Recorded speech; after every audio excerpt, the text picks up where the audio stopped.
What's going on, football fans? It's your host, Bad Takes, with Bad Takes in Football. Gonna dive into this Cowboys Packers game that happened last night, but before I do that, make sure you subscribe to this channel. I'm on my road to my first 100 subscribers. It really helps me out and it's free for you to do. I'm doing a giveaway to one of those subscribers. It's gonna be a really cool portable speaker that actually breaks into two pieces, so you almost have a surround sound sort of feel. Again, make sure you hit that subscribe button. Also, like and comment on this video. What do you think of last night's game? Is it crazy that this ended in a tie after such a crazy game? What do you think? Let's hop into today's video. I don't think there's a single person that expected this game to end in a tie. A tie is very uncommon in the NFL. It's actually only happened 29 other times in the history of the sport. The last time there was a tie in an NFL game was December 4th of 2022. This was between the Washington Commanders and the New York Giants. That's how uncommon this is. It's been 3 years since this has last happened. Now, everyone was talking about this game from a perspective of it's Micah Parsons coming back to Dallas. It's a homecoming game. He's going to want to get his revenge. And in a sense, he somewhat did. But at the same time, you have to wonder who actually won in this situation.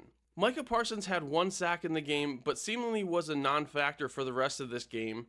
Both Dak Prescott and Jordan Love both had fantastic games, throwing for over 300 yards and both passing for over 3 touchdown passes in this game. The run games were also going for both of these teams. Again, this score was 40-40. So this was not a defensive game whatsoever. I don't think that Packers have to be happy with what they saw from their defense, and obviously the Cowboys can't be happy as well. The one thing I will say is you have to give your kudos to the Cowboys. They were down by a fair amount in this game. It seemed like the Packers were controlling this game throughout. Dak Prescott and George Pickens hit a whole nother level of a connection in the second half of that game. George Pickens had probably one of the best catches of this season in a long connection from Dak Prescott that kept the Cowboys in this game and actually got them the lead. I really didn't think the Cowboys were going to have much of a shot without CeeDee Lamb, but George Pickens is showing that he does have the ability to be a wide receiver one. It's kind of scary if you think about it from a Cowboys perspective because George Pickens is on a 1-year deal. And so they're going to have to figure out whether or not they want to pay George Pickens or if he's going to become a free agent at the end of this season. That's a whole nother drama that Jerry Jones is going to have to deal with. Obviously, he's done pretty well with it in the past with players like Dak Prescott. Is he going to keep someone like a George Pickens around as well? It seems to me that they do need to focus on their defensive side, so we're going to have to see about that. But again, going into this game, you have to wonder, did anyone expect a tie out of this? I don't think anyone really did. And you have to wonder, is there anyone that's happy about this sort of outcome in this situation?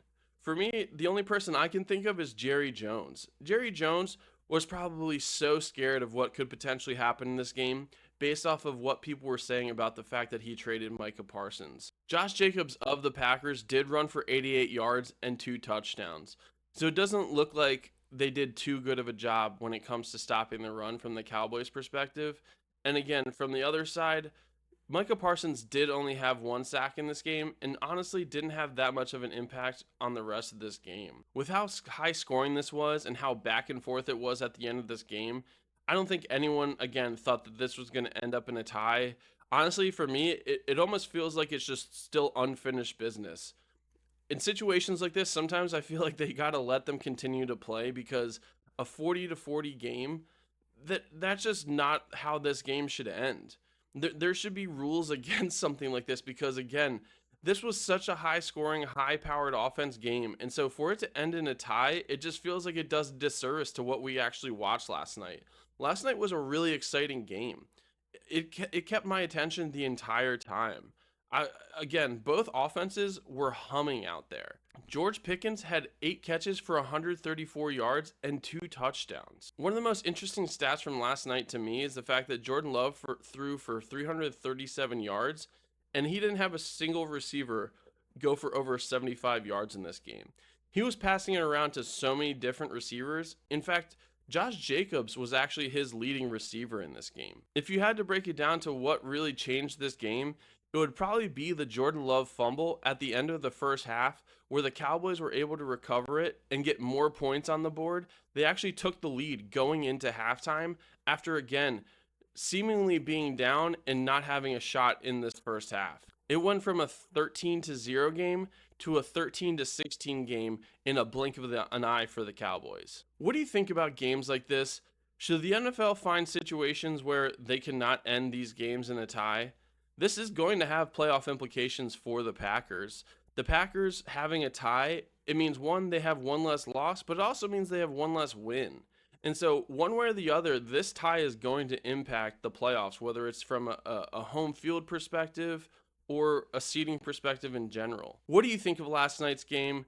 Thank you again for watching. This is your host, Bad Takes, with Bad Takes in Football, signing out.